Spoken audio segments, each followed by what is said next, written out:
Olá, querido, que alegria você continuar firme aí no estudo da palavra de Deus. É isso aí, persevera, persevera, permanece firmado, porque vale a pena o conhecimento da verdade, vale a pena buscar conhecimento, vale a pena a cada dia você mergulhar na revelação da palavra, ainda mais nessa aula tão tremenda, nessa aula tão maravilhosa. Na nossa última aula nós estivemos falando sobre a importância de estarmos ligados ao corpo de Cristo, a importância de nós passarmos pelo batismo no corpo, e agora nós iniciamos falando também acerca do batismo nas águas, o batismo nas águas. Infelizmente tem muita coisa sendo explicada errada ou feita da maneira errada, né? Nós estamos vendo muitas denominações que a pessoa acaba de aceitar Jesus e alguém já diz, olha, tem uma toalha lá atrás, o tanque já está cheio, já tem uma roupa lá, passa lá e seja batizado.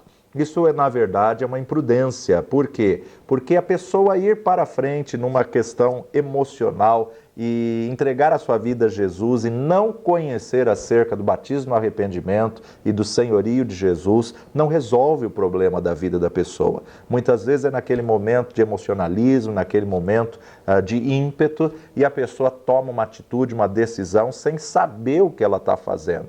Então, na verdade, muitas pessoas, na verdade, dão a desculpa de que o eunuco Eutico ali, ele estava ali, e Filipe chegou e já parou o carro e batizou. Só que ele tinha desejo, ele tinha vontade, ele era um estudioso da palavra de Deus, ele estava no carro ali lendo o livro de Isaías, e Filipe faz uma pergunta, entendes tu o que lês? Daqui a pouquinho a gente vai falar sobre esse eunuco etíope e aí a gente vai poder falar melhor acerca desse ponto. Então, não é o fato de a pessoa ir para frente num apelo emocional que ela já deve passar pelas águas do batismo. Ela tem que ter um entendimento de senhorio de Jesus, porque senão ele entra no tanque um pecador seco e sai um pecador molhado. Não resolve a vida dele. Se ele não passar pelo arrependimento de seus pecados e pelo senhorio de Jesus, ele não deve ser conduzido às águas do batismo. Primeiro ele tem que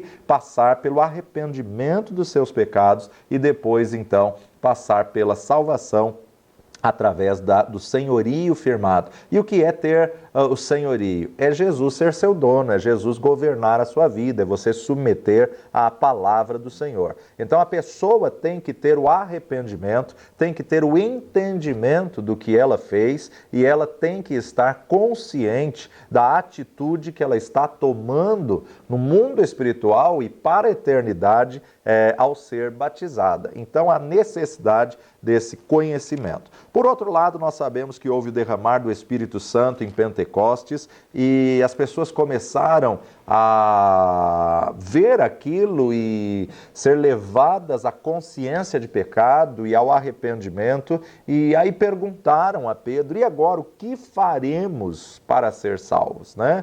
Atos dos Apóstolos, capítulo 2, versículo 37 e 38, as primeiras conversões. Ouvindo eles isso, compungiram-se em seu coração e perguntaram a Pedro e aos demais apóstolos, que faremos, varões irmãos? E disse-lhes Pedro, arrependei-vos e cada um de vós seja batizado em nome de Jesus Cristo para perdão dos pecados e recebereis o dom do Espírito Santo. Arrependei-vos e cada um de vós. Então aqui Pedro coloca duas condições. Primeiro, arrependimento, ser batizado em o nome do Senhor Jesus Cristo, ser batizado no Senhor Jesus Cristo. Pedro está dizendo acerca da importância do arrependimento, da confissão de pecado e do senhorio. A primeira condição para a pessoa ser salva, aqui nós vemos Pedro pregando a uma multidão, seu sermão onde 3.000 pessoas aceitam a Jesus e perguntam o que temos que fazer. Eles tiveram a consciência que rejeitaram o Cristo, que mataram o Cristo, que eles tinham pedido, né? Crucifica, o que temos que fazer? Estavam arrependidos e Pedro responde, arrependei-vos e recebei o dom do Espírito Santo. Arrependei-vos e sejam batizados em nome de Jesus Cristo. Então a primeira posição é o batismo no arrependimento, é ser mergulhado, levado, conduzido ao arrependimento. A segunda posição, estar ligado ao corpo de Cristo, que você só pode ser ligado se você se arrepender dos seus pecados e confessar Jesus como Senhor e Salvador da sua vida. E Jesus mesmo, na grande comissão, antes de ser assunto aos céus, veja lá em Marcos capítulo 16, verso 15, o que ele outorgou como responsabilidade da igreja, como responsabilidade da grande comissão. Jesus disse no versículo 15 e 16, e disse-lhe, ide por todo o mundo e pregai o evangelho a toda criatura. Quem crer e for batizado será salvo, mas quem não crer será condenado. Quem crer e for batizado será salvo, mas quem não crer, veja que ele não coloca a salvação no batismo, ele coloca a salvação na fé, ele coloca a salvação exatamente na condição de crer. Quem crer e for batizado será salvo, mas quem não crer será condenado. O que significa isso? Aquela pessoa que está nas últimas, na UTI, que está no hospital, ou muitas vezes por um acidente, está nos últimos minutos da sua vida, nas últimas respirações do fôlego de vida, e ela confessa Jesus como Senhor e Salvador e não deu tempo de ser batizado. Está salva ou não está salva? Se ela entregou sua vida a Jesus Cristo como Senhor da sua vida, ela está salva. Se ela confessou Jesus como Senhor e Salvador da sua vida, ela está salva. É o que a gente costuma dizer da salvação do ladrão da cruz, né? Não podemos afirmar se antes de ele ter sido julgado, se ele tinha se batizado, se desviou e agora ele estava na cruz pagando pelo seu crime, porque ele sabia, nós cometemos crime, mas este homem nenhum mal fez. Então ele sabia, ele conhecia acerca de Jesus, ele tinha ouvido falar sobre Jesus. Não podemos afirmar se ele era ou se ele não era batizado, mas sabemos que ele pede a Jesus, lembra-te de mim quando entrares no teu reino, e Jesus faz uma resposta muito boa, hoje mesmo estarás comigo no paraíso. Então nós vemos ali a salvação dos últimos minutos da vida. E esse que aceitou a Jesus numa condição paralela, seja no hospital, seja num acidente, seja nos últimos minutos da sua vida, a questão é não se ele foi batizado ou não, mas a questão é se ele entregou a Jesus o senhorio da sua vida, mesmo que seja nos últimos minutos da vida, tendo Jesus como Senhor, ele está salvo. Por isso que aqui a grande comissão, o próprio Jesus nos diz, quem ide por todo mundo, pregai o evangelho a toda criatura, quem crer e for batizado será salvo. Quem não crer está condenado. Ele não coloca que quem não for batizado está condenado, mas sim quem não crer. Por outro lado, nós vemos Pedro, apóstolo Pedro, capítulo 3, versículo 21 da sua primeira epístola de Pedro 3, 21, ele nos diz que também, como uma verdadeira figura, agora vos salva. Batismo, não do despojamento da imundícia da carne, mas da indagação de uma boa consciência para com Deus pela ressurreição de Jesus Cristo. Pedro nos coloca não o batismo pelo despojamento da imundícia da carne, mas da indagação de uma boa consciência para com Deus. E a boa consciência nós só podemos ter quando Jesus se torna Senhor das nossas vidas, ele começa a renovar a nossa mente. Então nós precisamos saber qual a razão pela qual a pessoa vai ser batizada nas águas. Qual a razão que a pessoa quer passar pelas águas do batismo, o que esse batismo representa para a vida da pessoa, é o que nós falamos acerca da profissão pública de fé. Qual a consciência que a pessoa tem desse batismo? Quando Pedro pregou, ele pregou e mais de 3.000 pessoas, mais de 3.000 homens aceitaram a Jesus. Agora, quem foi esse povo? Que povo era esse que ele estava pregando? Era um povo que era conhecedor da lei, era um povo que era judeu, era um povo que era firmado na palavra, era firmado na verdade do Antigo Testamento, era um povo que já conhecia e estava bem firmado na lei. Muitos estão tentando qualquer coisa no leito de morte, né? Chega uma pessoa falando, olha, faz essa oração comigo, e a pessoa faz. Passa alguns minutos, chega um pai de santo e ela também aceita o passe. Passa alguns minutos, chega alguma outra crença e ela também aceita. Isso não é ter o senhorio, né? Então, Ter o senhorio é você colocar a sua vida única e exclusivamente na mão de Jesus Cristo e tendo Ele como Senhor e Salvador. Quando a pessoa está nos últimos minutos de vida, ela acha que qualquer coisa é bom e tudo, ela vai tentar de todas as formas. Então, cuidado com essa decisão ou com essa posição. Você precisa esclarecer à pessoa exatamente o que ela tem que fazer, entregar a sua vida única e exclusivamente a Jesus como Senhor e Salvador da sua vida e se arrepender dos seus pecados. O arrependimento prepara o caminho para afirmar e estabelecer o senhorio, é o que nós temos aprendido até aqui nas pedras fundamentais. Então, para ser salvo, tem que se arrepender e tem que tomar a decisão de Jesus Cristo como Senhor da sua vida pessoal. Não podemos induzir a pessoa a ser levada às águas às pressas. Não podemos querer forçar a pessoa a passar pelas águas do batismo, quando na verdade ela ainda não sabe o que é senhorio de Jesus, quando ela não resolveu a questão pessoal dos seus pecados, né? A pessoa tem que se arrepender e confessar. Por outro lado, nós vemos muitas pessoas com a desculpa: não, eu ainda não estou preparado, eu ainda não estou preparada. Quantas pessoas que não querem firmar-se com o Senhor porque acham que ela tem que largar um vício, ela tem que largar um hábito, uma atitude. É bem verdade que a vida com Cristo vai gerar mudança, mas você não consegue mudar na força humana. Você não consegue estar pronto para ser batizado. O que você tem que ter é a consciência, você tem que ter o entendimento que Jesus é Senhor da tua vida e você tem que recebê-lo como Senhor e Salvador da tua vida e deixar o Espírito Santo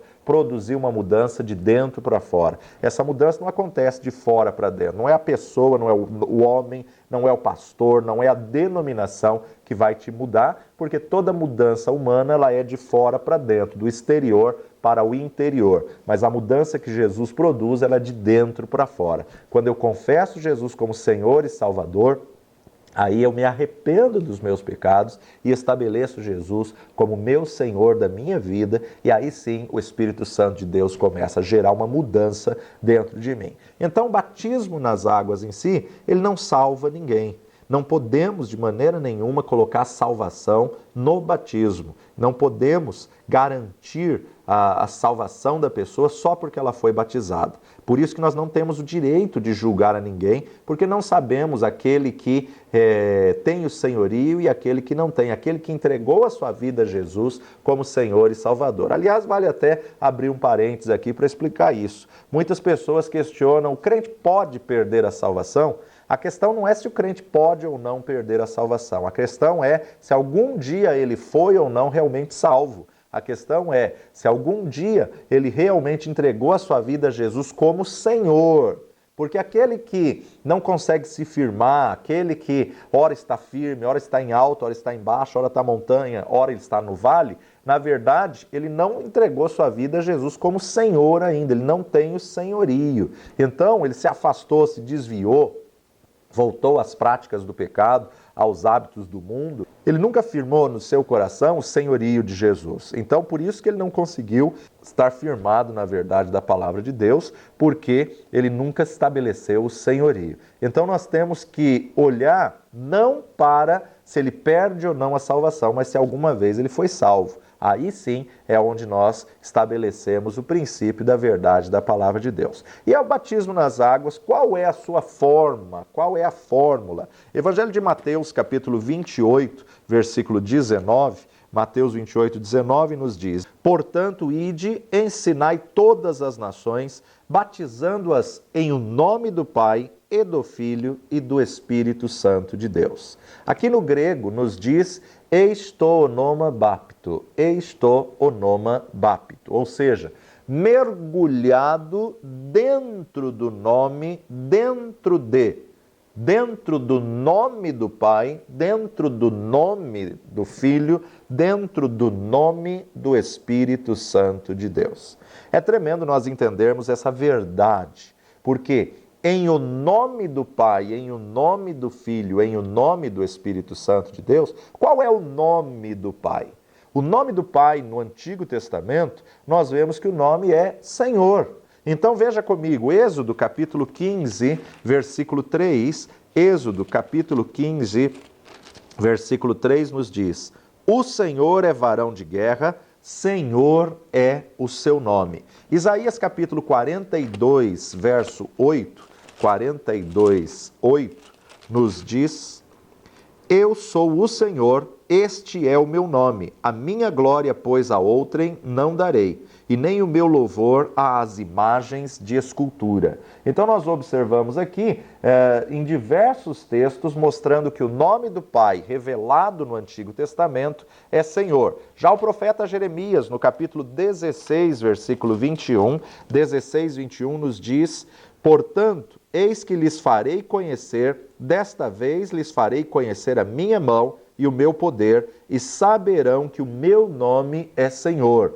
E saberão que o meu nome é Senhor. Ainda no livro de Isaías, capítulo 33, verso 2, assim diz o Senhor que faz isto, o Senhor que forma isso para o estabelecer. O Senhor é o seu nome. O Senhor é o seu nome. Então, Deus Pai, Deus Jeová, o seu nome é Senhor. Lucas capítulo 1, Evangelho segundo Lucas, capítulo 1, versículos 26 a 32, nos diz assim: o anúncio do nascimento de Jesus. E no 6º mês foi o anjo Gabriel enviado por Deus a uma cidade da Galiléia chamada Nazaré, a uma virgem desposada com um varão cujo nome era José, da casa de Davi.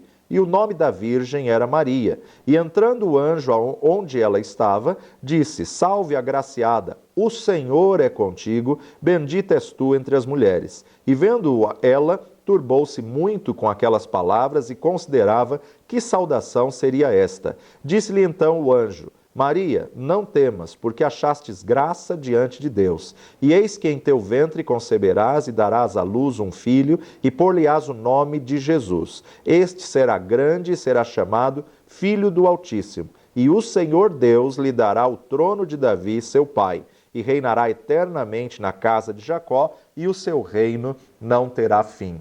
Então nós observamos aqui, o Senhor envia o anjo, o Senhor pede para o anjo falar com Maria que o Senhor, o nome de Deus é o Senhor. E o próprio anjo revela a Maria que o nome do filho é Jesus. O próprio anjo revela a Maria: por-lhe-ás o nome de Jesus, Yeshua, ou transliterado do hebraico, Joshua, né? Yeshua, Joshua. Capítulo 2, versículo 21 de Lucas.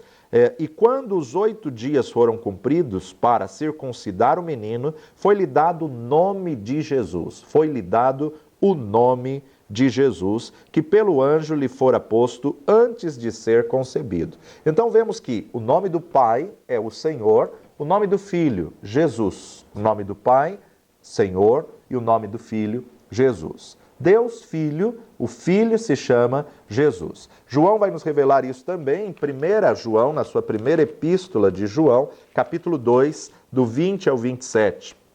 Capítulo 2, 20, vai nos dizer assim: e vós tendes a unção do Santo, e sabeis tudo. Não vos escrevi porque não soubesseis a verdade, mas porque a sabeis, e porque nenhuma mentira vem da verdade. Quem é o mentiroso, senão aquele que nega que Jesus é o Cristo? É o anticristo, esse mesmo nega o Pai e o Filho. Qualquer que nega o Filho também não tem o Pai, e aquele que confessa o Filho tem também o Pai. Portanto, o que desde o princípio ouvistes permanece em vós, se em vós permanecer o que desde o princípio ouvistes, também permanecereis no Filho e no Pai. E esta é a promessa que ele nos fez, a vida eterna. Estas coisas vos escrevi acerca dos que vos enganam, e a unção que vós recebestes dele fica em vós, e não tendes necessidade de que alguém vos ensine. Mas como a unção vos ensina todas as coisas e é verdadeira, e não é mentira, como ela vos ensinou, assim nele permaneceis. Como ela vos ensinou, assim nele permanecereis. Então nós observamos aqui João dizendo que a unção de Deus, a unção dos santos. Interessante que no grego unção é crismas ou Christos. Então nós podemos falar que a unção do Espírito Santo, o nome do Espírito Santo é Cristo.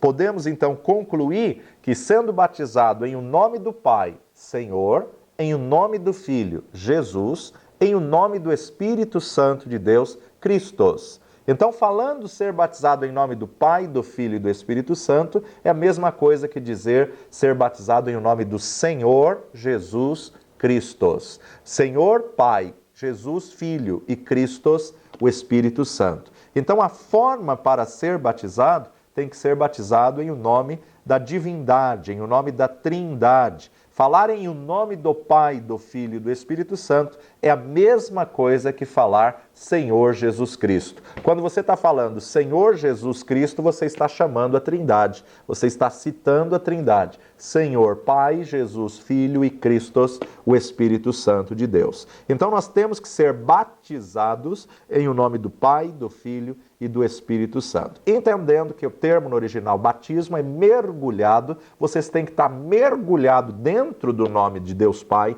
dentro do nome do Filho e dentro do nome do Espírito Santo. Por isso que batizo é mergulhar. Agora vamos para a passagem do Filipe e o eunuco etíope. Atos capítulo 8, versículo 26. Filipe era um daqueles diáconos escolhido em Atos 6, ao qual o Espírito do Senhor revestiu para o diaconato. Agora, olha só, 8 de Atos, verso 26.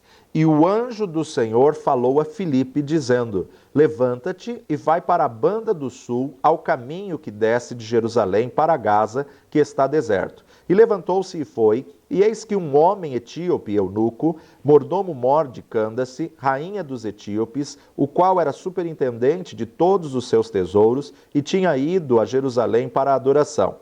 Regressava e, assentado no seu carro, lia o profeta Isaías. E disse o Espírito a Filipe: chega-te e ajunta-te a esse carro. E correndo Filipe ouviu que lia o profeta Isaías e disse: entendes tu o que lês? E ele disse: como poderei entender se alguém me não ensinar? E rogou a Filipe que subisse e com ele se assentasse. E o lugar da escritura que lia era esse: foi levado como a ovelha para o matadouro, e como está mudo o cordeiro diante do que o tosquia, assim não abriu a sua boca. Na sua humilhação foi tirado o seu julgamento, e quem contará a sua geração? Porque a sua vida é tirada da terra. E respondendo o eunuco a Filipe, disse: rogo-te, de quem diz isto o profeta? De si mesmo ou de algum outro? Então Filipe, abrindo a boca e começando nessa escritura, lhe anunciou a Jesus. E indo eles caminhando, chegaram ao pé de alguma água e disse o eunuco: eis aqui a água, que me impede que eu seja batizado?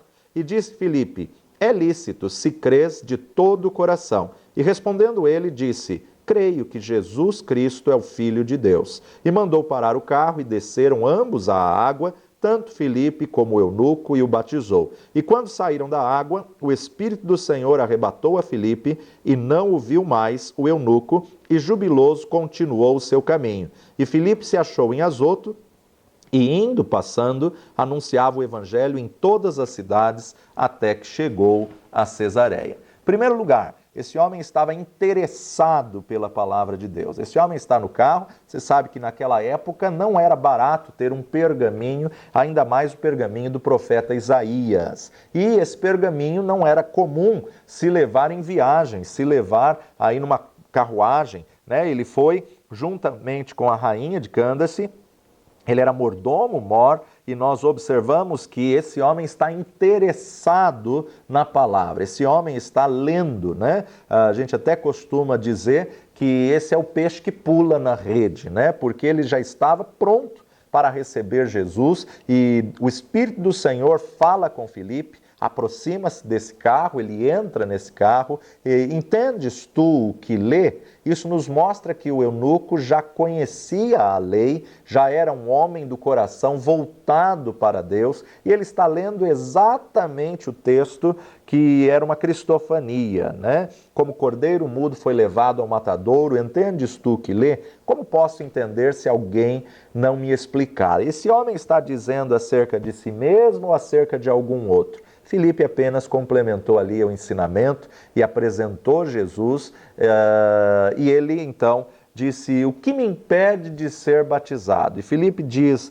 é lícito se crês de todo o teu coração. Ele diz: eu creio que Jesus Cristo é o Filho de Deus. Ele está recebendo o senhorio, ele está declarando a sua fé e ele está então, a partir desse momento, recebendo Jesus. Para o carro e batiza, porque ele já estava preparado. Mas esse preparo é o quê? Passar pelo arrependimento e confessar o senhorio de Jesus. Passando aí o próximo capítulo, capítulo 10, nós vamos ver a história do centurião Cornélio. O centurião Cornélio, né? Deus trabalha tanto com Pedro como trabalha com Cornélio. Cornélio, nós vamos ver no texto, era já um homem temente a Deus, era um homem, embora fosse romano, porque para ele ser centurião é o quê? Aquele que governa sem soldados. Então, para ele ser centurião, ele tinha que ser romano. E também os soldados eram romanos. Agora, os servos, os escravos, os empregados eram judeus. Então, ele, toda a sua casa, um homem com coração totalmente voltado para Deus. Veja só, capítulo 10 de Atos, a partir do versículo 1. E havia em Cesareia um varão por nome Cornélio, centurião da corte chamada Italiana, e piedoso e temente a Deus com toda sua casa, o qual fazia muitas esmolas ao povo e de contínuo orava a Deus. Este, quase à hora 9ª do dia, viu claramente uma visão, um anjo de Deus que se dirigia para ele e dizia: Cornélio. Este, fixando os olhos nele e muito atemorizado, disse: que é, Senhor? E o anjo lhe disse: as tuas orações e as tuas esmolas têm subido para a memória diante de Deus. Agora, pois, envia homens a Jope e manda chamar a Simão, que tem por sobrenome Pedro. Este está com certo Simão curtidor, que tem a sua casa junto do mar, ele te dirá o que deves fazer. E retirando-se o anjo que lhe falava, chamou 2 dos seus criados e a um piedoso soldado dos que estavam ao seu serviço, e havendo-lhes contado tudo, os enviou a Jope. E no dia seguinte, indo ele seu caminho, e estando já perto da cidade, subiu Pedro ao terraço para orar quase à hora 6ª. E tendo fome, quis comer. E enquanto lhe preparavam, sobreveio-lhe um arrebatamento de sentidos, e viu o céu aberto e que descia um vaso, como se fosse um grande lençol atado pelas 4 pontas, vindo para a terra, no qual havia de todos os animais quadrúpedes, répteis da terra e aves do céu. E foi-lhe dirigida uma voz: levanta-te, Pedro, mata e come. Mas Pedro disse: de modo nenhum, Senhor, porque nunca comi coisa alguma comum e imunda. Segunda vez lhe disse a voz: não faças tu comum ao que Deus purificou. E aconteceu isso por 3 vezes, e o vaso tornou a recolher-se no céu. E estando Pedro duvidando entre si acerca do que seria aquela visão que tinha visto, eis que os varões que foram enviados por Cornélio pararam à porta, perguntando pela casa de Simão. E chamando, perguntaram se Simão, que tinha por sobrenome Pedro, morava ali. E pensando Pedro naquela visão, disse-lhe o Espírito: eis que 3 varões te buscam. Levanta-te, pois, e desce, e vai com eles, não duvidando, porque eu os enviei. E descendo Pedro para junto dos varões que lhe foram enviados por Cornélio, disse: sou eu a quem procurais. Qual é a causa por que estáis aqui? E eles disseram: Cornélio, centurião, varão justo e temente a Deus, e que tem bom testemunho de toda a nação dos judeus, foi avisado por um santo anjo para que te chamasse à sua casa e ouvisse as tuas palavras. Então, chamando-os para dentro, os recebeu em casa. No dia seguinte foi Pedro com eles, e foram com ele alguns irmãos de Jope. E no dia imediato chegaram a Cesareia. E Cornélio os estava esperando, tendo já convidado seus parentes e amigos mais íntimos. E aconteceu que, entrando Pedro, saiu Cornélio a recebê-lo e, prostrando-se a seus pés, o adorou. Mas Pedro levantou, dizendo: levanta-te, que eu também sou homem. E falando com ele, entrou e achou muitos que ali se haviam ajuntado, e disse-lhes: vós bem sabeis que não é lícito a um varão judeu ajuntar-se ou chegar-se a estrangeiros. Mas Deus mostrou-me que a nenhum homem chame comum ou imundo. Pelo que, sendo chamado, vim sem contradizer. Pergunto, pois, por que razão mandaste chamar-me? E disse Cornélio: há 4 dias estava eu em jejum até esta hora, orando em minha casa à hora 9. E eis que, diante de mim, se apresentou um varão com vestes resplandecentes e disse: Cornélio, a tua oração foi ouvida e as tuas esmolas estão em memória diante de Deus. Envia, pois, a Jope e manda chamar Simão, o que tem por sobrenome Pedro. Este está em casa de Simão, curtidor, junto do mar, e ele, vindo, te falará. E logo mandei chamar-te, e bem fizestes em vir. Agora, pois, estamos todos presentes diante de Deus, para ouvir tudo quanto por Deus te é mandado. E, abrindo Pedro a boca, disse: reconheço por verdade que Deus não faz acepção de pessoas, mas que lhe é agradável aquele que em qualquer nação o teme e faz o que é justo. A palavra que ele enviou aos filhos de Israel, anunciando a paz por Jesus Cristo, este é o Senhor de todos. Esta palavra, vós bem sabeis, veio por toda a Judéia, começando pela Galiléia, depois do batismo que João pregou. Como Deus ungiu a Jesus de Nazaré com o Espírito Santo e com virtude, o qual andou fazendo bem e curando a todos os oprimidos do diabo, porque Deus era com ele. E nós somos testemunhas de todas as coisas que fez, tanto na terra da Judéia como em Jerusalém, ao qual mataram, pendurando-o num madeiro. A este ressuscitou Deus ao 3º dia e fez que se manifestasse. Não a todo o povo, mas às testemunhas que Deus antes ordenara, a nós que comemos e bebemos juntamente com ele, depois que ressuscitou dos mortos. E nos mandou pregar ao povo e testificar que ele é o que por Deus foi constituído, juiz dos vivos e dos mortos. A este dão testemunho todos os profetas, de que todos os que nele creem receberão o perdão dos pecados pelo seu nome. E dizendo Pedro ainda essas palavras, caiu o Espírito Santo sobre todos os que ouviam a palavra, e os fiéis que eram da circuncisão, todos quantos tinham vindo com Pedro, maravilharam-se de que o dom do Espírito Santo se derramasse também sobre os gentios, porque os ouviram falar em línguas e magnificar a Deus. Respondeu então Pedro: pode alguém porventura recusar a água para que não sejam batizados estes que também receberam como nós o Espírito Santo? E mandou que fossem batizados em nome do Senhor, e então rogaram-lhe que ficasse com ele por alguns dias. Rogaram que ficasse com eles por alguns dias. O texto nos mostra que Cornélio já era um homem temente a Deus, já era um homem que fazia suas orações diariamente, já era um homem que fazia esmolas, né? Piedoso, temente a Deus com toda a sua casa, fazendo muitas esmolas e de contínuo orava a Deus. E esse homem tem uma revelação tremenda, esse homem tem uma experiência maravilhosa e através dessa experiência e dessa revelação, nós observamos que a revelação é detalhada, é detalhista, né? Olha, vai até a casa, a rua tal, lá você vai encontrar a casa de Simão, tem um homem chamado lá Simão, por sobrenome Pedro. Então nós observamos detalhes. Esse homem, na verdade, ele era um homem temente a Deus e conhecedor da palavra de Deus. A igreja muitas vezes quer encurtar o caminho ou quer pular os passos, quer cortar o caminho, chegou na igreja,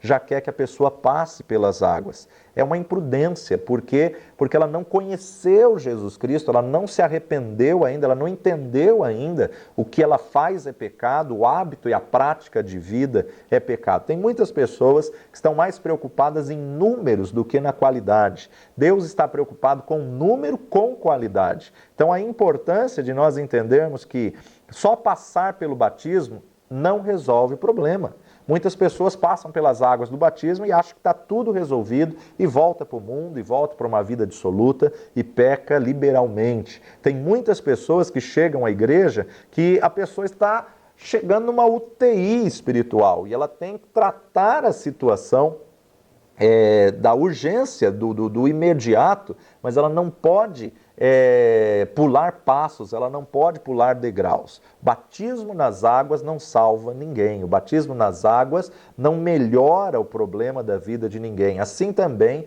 como o batismo nas águas não liberta ninguém do pecado. Na verdade, o que vai libertar do pecado é conhecer Jesus Cristo como Senhor e Salvador. A palavra de Deus nos garante: conhecereis a verdade e a verdade vos libertará, e não o batismo nas águas. Não é o batismo que liberta, mas é o conhecimento da verdade, que é Cristo, conhecimento da verdade, que é a palavra. Então a pessoa tem que mergulhar em Jesus, porque se o Filho vos libertar, verdadeiramente sereis livres. Agora o batismo, na verdade, ele tem um significado.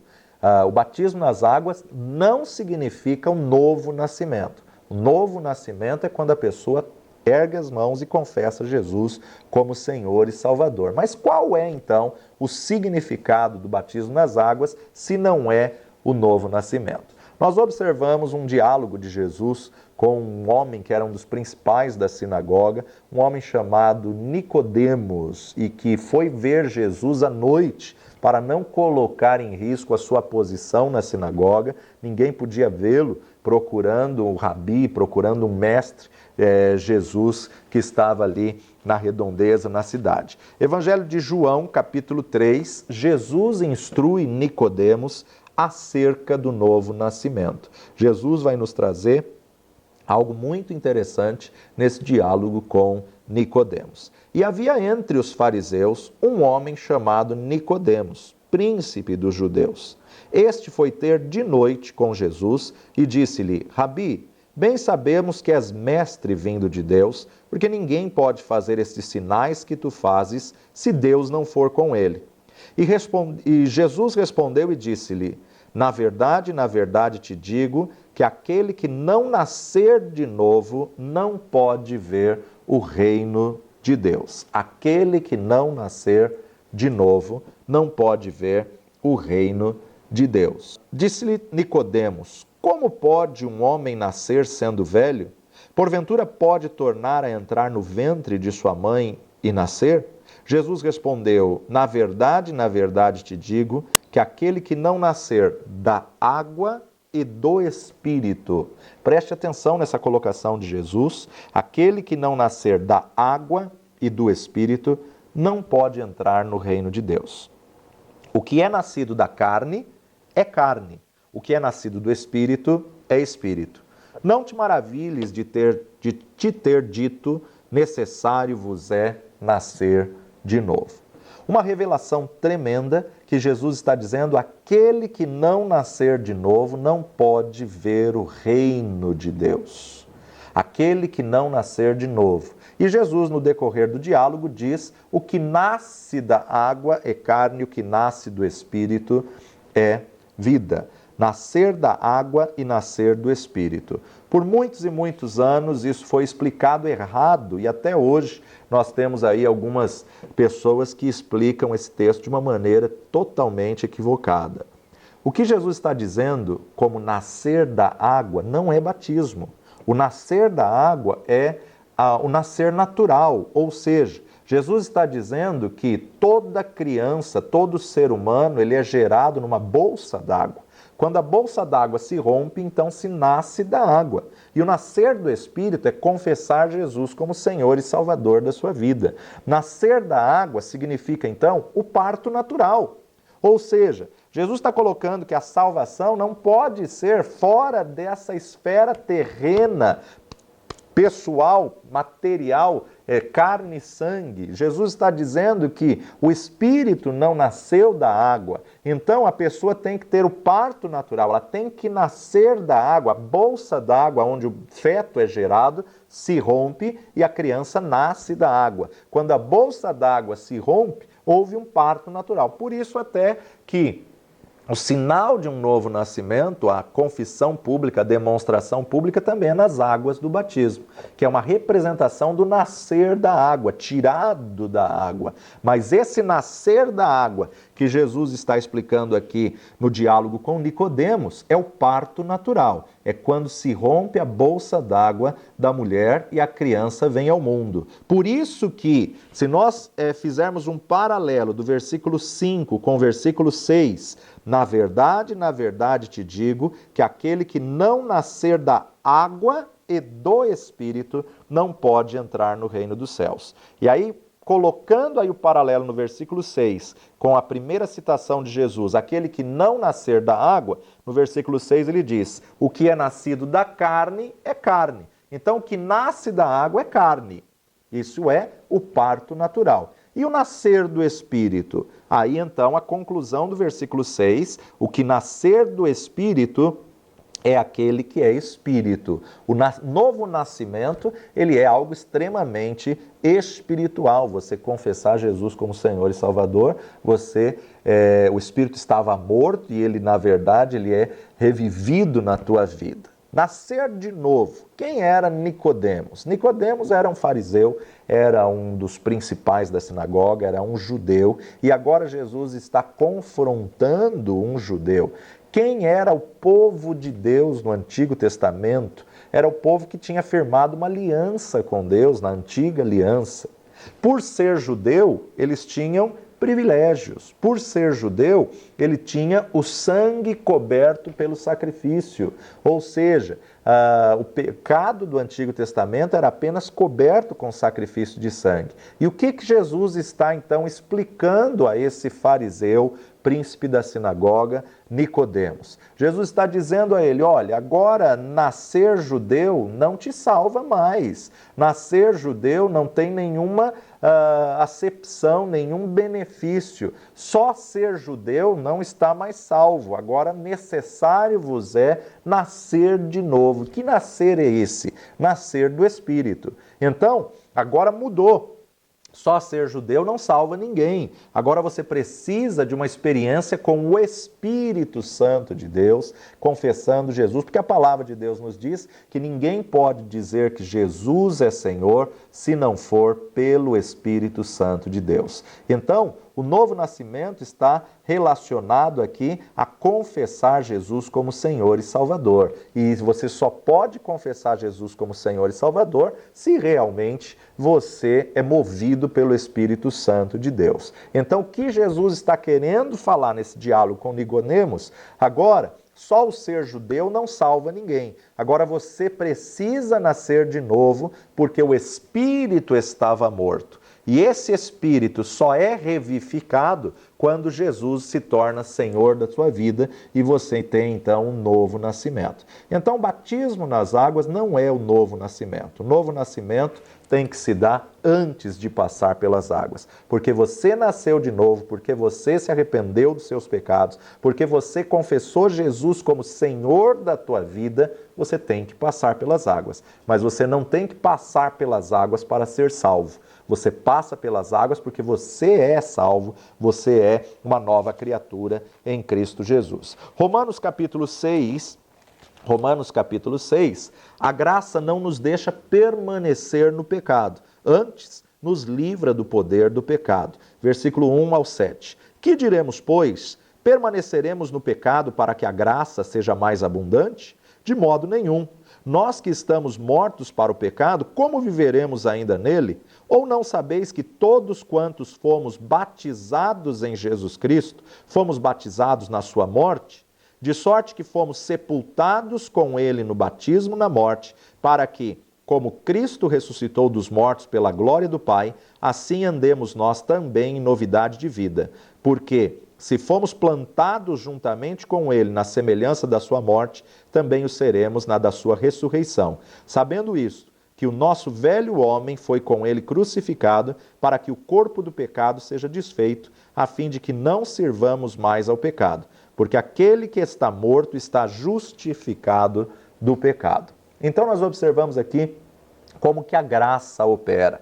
A graça nos constrange a não pecar. A graça nos constrange a vivermos em santidade. A graça nos liberta do pecado. Aqui nos ensina acerca do batismo nas águas. A graça não nos deixa permanecer no pecado. Quem quer viver na lei, Na lei não há salvação, a lei não salva, a lei só aponta que necessitamos de um Salvador. A lei só aponta que somos pecadores e que, pela lei, nós não conseguimos viver a palavra do Senhor e ter salvação. Então não há mais salvação na lei. Por isso que a pessoa hoje que quiser cumprir a lei e fazer sacrifícios, está morta. Porque a lei não vivifica, a lei só condena, a lei mata, a lei ela não cobre o pecado, a lei ela manifesta e evidencia o pecado.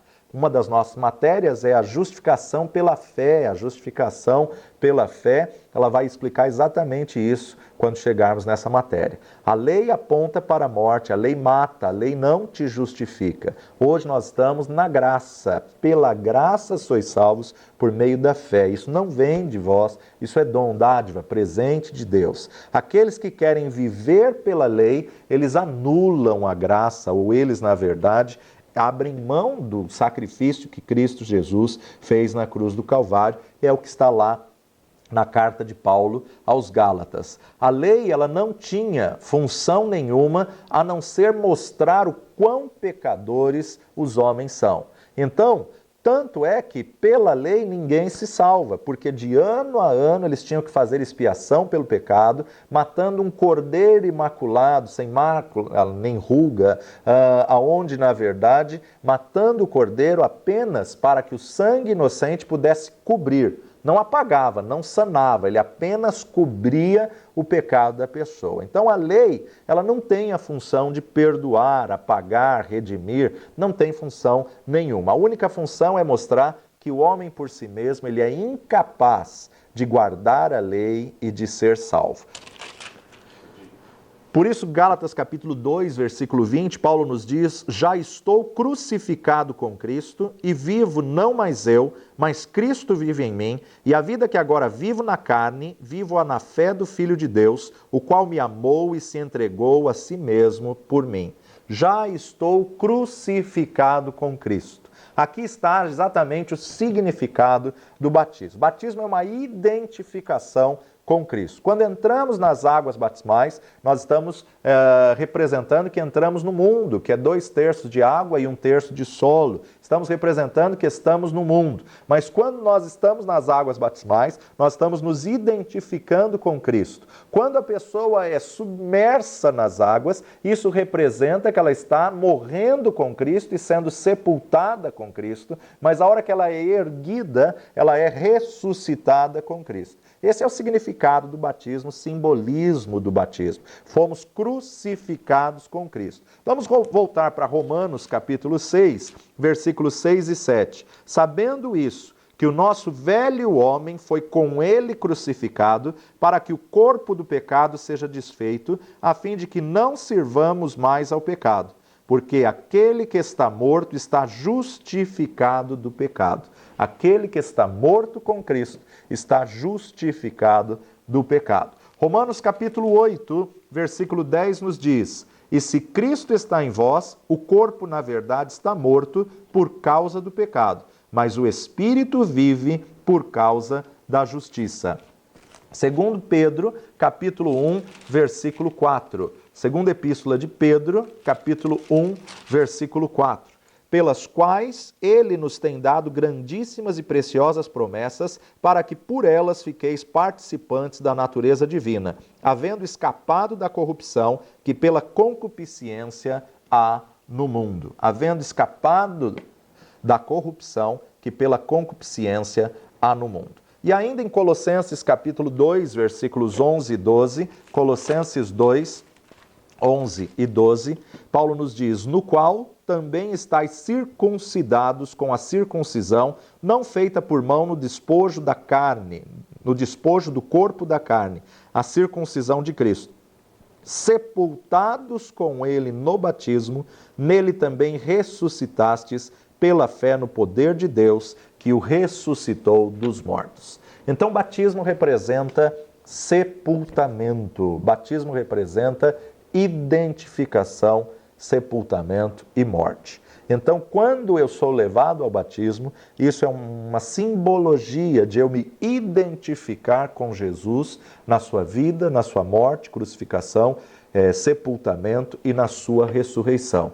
Quando entramos nas águas, nos identificamos com Jesus na sua morte. Quando somos mergulhados, submersos, nos identificamos com Jesus no seu sepultamento. E quando somos erguidos, nos identificamos com Jesus na sua ressurreição. Agora, o que morreu? O que sepultou? O velho homem, a velha criatura, criatura adâmica, né? O pecado. Agora, quando eu ressurgi, o que simboliza? Simboliza que eu ressuscitei em Cristo. Nova criatura em Cristo Jesus, vivo não mais eu, mas Cristo vive em mim. Uma nova criatura de não viver mais para mim, mas viver para Ele. De não buscar as minhas coisas, mas buscar o que é de Deus. Não quero mais a vida que eu levava, isso é até um ato de fé. Ir para as águas é enterrar o velho homem e quando eu saio da água eu estou vivendo em novidade de vida. Isso é, pela fé, tem que se ter a consciência de que tem que ser uma nova criatura em Cristo Jesus e precisamos andar pela fé.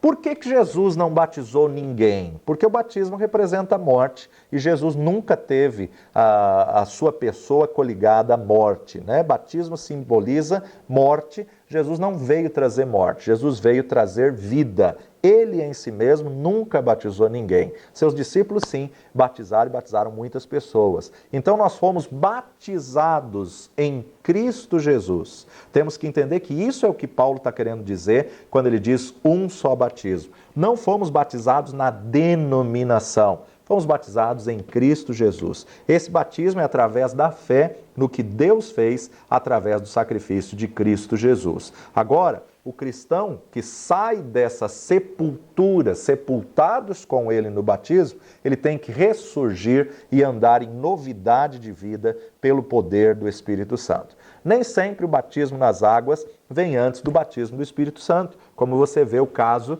de Cornélio, começaram a falar em línguas e Pedro disse, como podemos agora impedir as águas, visto que eles já estão falando em línguas, já tiveram a experiência do Espírito Santo. Então a ordem aqui dos batismos pós-Cristo pode ser invertida. Seja nas nuvens, seja nas águas, seja no Espírito, mas a grande verdade é que o batismo nas águas é nos identificarmos com Jesus Cristo, na sua vida, na sua morte, no seu sepultamento, mas também na sua ressurreição. O homem morto, ele não pode desejar o pecado. Ele tem que ter o senhorio de Jesus firmado na sua vida. Por isso, Romanos capítulo 6, versículo 14 nos diz, porque o pecado não terá domínio sobre vós, porque não estáis debaixo da lei, mas debaixo da graça. O pecado não mais terá domínio sobre vós. Então, a primeira parte do batismo nas águas é sepultados com ele. Olha o versículo 4 desse mesmo capítulo de Romanos 6. Romanos 6, 4, de sorte que fomos sepultados com ele pelo batismo na morte, para que, como Cristo ressuscitou dos mortos pela glória do Pai, assim andemos nós também em novidade de vida. Então, a primeira parte do batismo é sepultamento. A segunda parte do batismo, ressurreição. De sorte que fomos sepultados com ele pelo batismo na sua morte, como Cristo ressuscitou dos mortos. Batismo nas águas não salva ninguém. Não vamos para o batismo nas águas para ser salvo. Porque somos salvos em Cristo Jesus, porque passamos pelo arrependimento e firmamos o senhorio de Jesus, devemos sim obedecer a sua ordenança e passar pelas águas. Então o batismo nas águas ele é só um cumprimento das ordenanças de Jesus para mostrar que ele é Senhor da sua vida, você tem que obedecer às suas ordenanças. É uma demonstração pública de fé e de submissão ao senhorio de Jesus. Fique conosco nesse curso, nossa próxima aula, uma revelação tremenda de batismo nas nuvens e batismo no Espírito Santo. Que o Senhor te abençoe poderosamente. Se você ainda não adquiriu as outras matérias, entre na plataforma e adquire as demais matérias e aprenda da verdade da palavra. Deus te abençoe. Até mais.